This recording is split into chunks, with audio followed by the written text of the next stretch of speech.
আসসালামু আলাইকুম, স্বাগতম দর্শক। আরেকবার দর্শক, বিগত স্বৈরাচারী শাসক শেখ হাসিনার শাসনামল কতটুকু ভয়ঙ্কর ছিল, সেই ভয়ঙ্কর দিনের কাহিনী শোনার জন্য প্রয়োজন নেই আপনাদের জানার রকেট সায়েন্সের, প্রয়োজন নেই সুদূর চীন দেশে গিয়ে কোনো জ্ঞান অর্জনের বা জ্ঞান আহরণেরও। প্রয়োজন তারই অনুগত লোহমর্ষক কর্মকাণ্ডগুলা করা বাহিনীর সদস্যদের মুখ থেকে তাদের মুখের ভাষা শোনাটাই যথেষ্ট। কি করেননি তিনি? তার সেই নির্যাতনের ইতিহাসের এবং দীর্ঘ 15 বছরের শাসনের যে নির্যাতনের ইতিহাসের সবচেয়ে ভয়ঙ্কর এবং লোহমর্ষক ঘটনাগুলো হচ্ছে আয়নাগর সৃষ্টি। সেই আয়নাগরের কারিগর জিয়াউল হাসান এখন আইন প্রয়োগকারী সংস্থার বেড়াজালে বন্দী। গ্রেপ্তার করা হয়েছে, তাকে রিমান্ড মঞ্জুর করা হয়েছে। জানা যাচ্ছে একে একে তাদের সেই লোহমর্ষক কর্মকাণ্ডের বিবরণ। একে একে ভুক্তভোগীরা বের হয়ে আসছেন, মিডিয়ায় বলছেন কথা। কি মধ্যযুগীয় বর্বরতার মধ্যে, গুহার মধ্যে যেরকম মানুষকে রাখা হতো, সেই মধ্যযুগীয় বর্বরতায় করে নির্যাতন করা হতো, এখানেও একই রকম মাটির গভীরে অন্ধকার প্রকোষ্ঠের মধ্যে একটি ছোট রুমে ঘুমাতে দেওয়া হতো না, তাদেরকে চোখ বেঁধে রাখা হতো। দেয়ালে হেলান দিয়ে দিনের পর দিন 36টি রাত কেটেছেন অনেকে, ঘুমাতে পারেননি। বিভৎস বর্ণনা বের হয়ে আসছে। একটি স্বাধীন দেশে ভিন্ন মত পথের মানুষ হলো বলে তার উপর এই ধরনের বর্বরতা কি প্রমাণ করে শেখ হাসিনার মানসিক অবস্থা সম্পর্কে? তাকে মানসিক বিকৃত একজন রাজনীতিবিদ বলবেন না কি বলবেন আপনারা দর্শক? সেই আয়নাগরের সাথে সম্পৃক্ত থাকা মেজর জেনারেল জিয়াউল হাসান, একটি ভয়ঙ্কর নাম, মূর্তিমান আতঙ্ক। কিভাবে তিনি বিরোধী দলের নেতাদেরকে ফেলতেন ট্যাপে, একটু শুনুন দর্শক। তিনি আড়ি পাথার ফোনের আড়ি পাথার যন্ত্র তারা কিনে রাখতেন এবং শক্তিশালী মেশিন তারা ব্যবহার করতেন।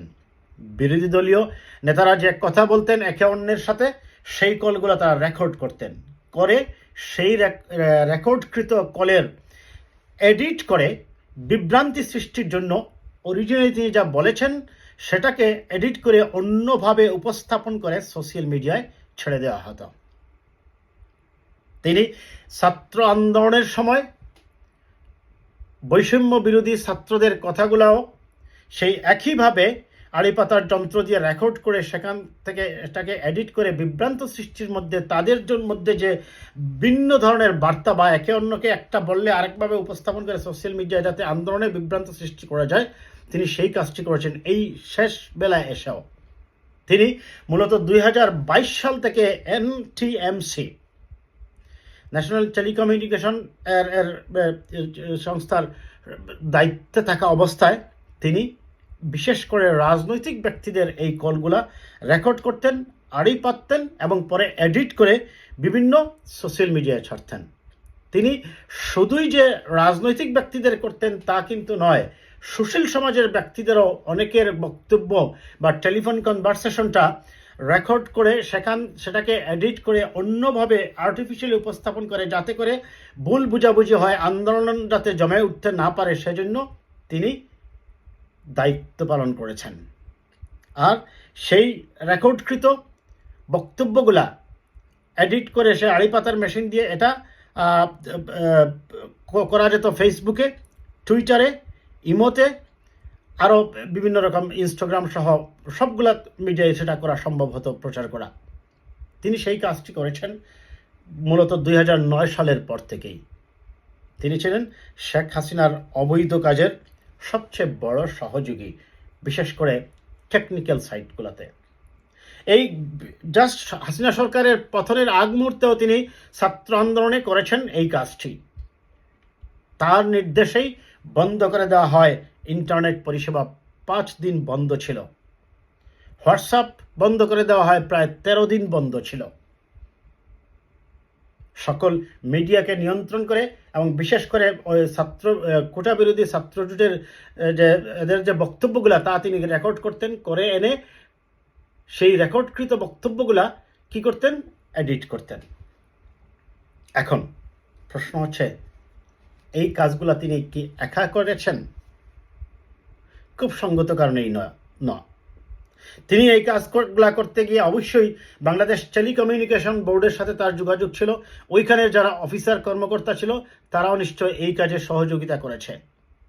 রেকর্ডকৃত ভয়েসগুলো সাপ্লাই করা কিংবা তাদের কাছে সময়ে সময়ে এবং বিশেষ করে ইন্টারনেট পরিষেবা বন্ধের সময় পুরো ইন্টারনেট পরিষেবার এবং হোয়াটসঅ্যাপ, ফেসবুক সহ, টুইটার সহ এই সবগুলার সাথে যারা জড়িত, পুরো বাহিনীটা এটার সাথে জড়িত ছিল।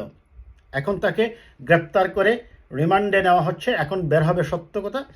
এই তার রিমান্ডের দেওয়া তথ্যের ভিত্তিতে যেন একাই জিয়াউল হাসান আইনের আওতায় না আসে, তার সাথে যত সহযোগী ছিল, যারা এই পতিত স্বৈরাচারকে সহযোগিতা করেছে এবং 15টি বছর মানুষকে এক ধরনের অশান্তিতে রেখেছে, মানুষ কথা বলতে পারছিল না স্বাধীনভাবে, যেটা কমপ্লিটলি আপনারা জানেন দর্শক, আইন অনুযায়ী আপনি কারো কল রেকর্ড করে সেটা প্রচার করতে পারেন না, সেটা রাষ্ট্র কোনোভাবেই সমর্থন করে না, কিন্তু বিগত সরকার সেটা করেছে।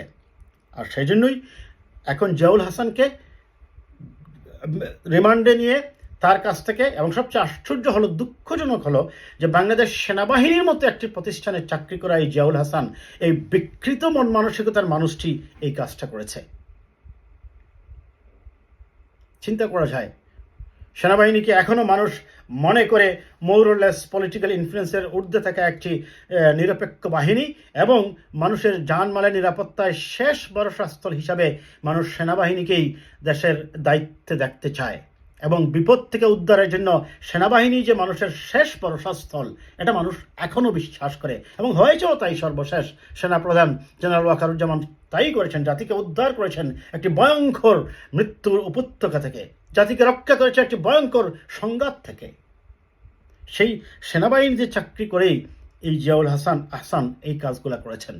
তাকে অবশ্যই যথাযথ প্রক্রিয়া অনুসরণ করে অবশ্যই তাকে রিমান্ডে নিয়ে এই সকল অপরাধের সাথে যারা জড়িত দর্শক, এবং ভবিষ্যতে যাতে এই সকল অপরাধীরা এই ধরনের অপরাধ করতে সাহস না পায়, সেজন্যই ন্যায় বিচার নিশ্চিত করতে হবে, এবং জিয়াউল হাসানকে আইনের আওতায় নিয়ে এসে যথোপযুক্ত বিচারের মাধ্যমে তার শাস্তি নিশ্চিত করতে হবে।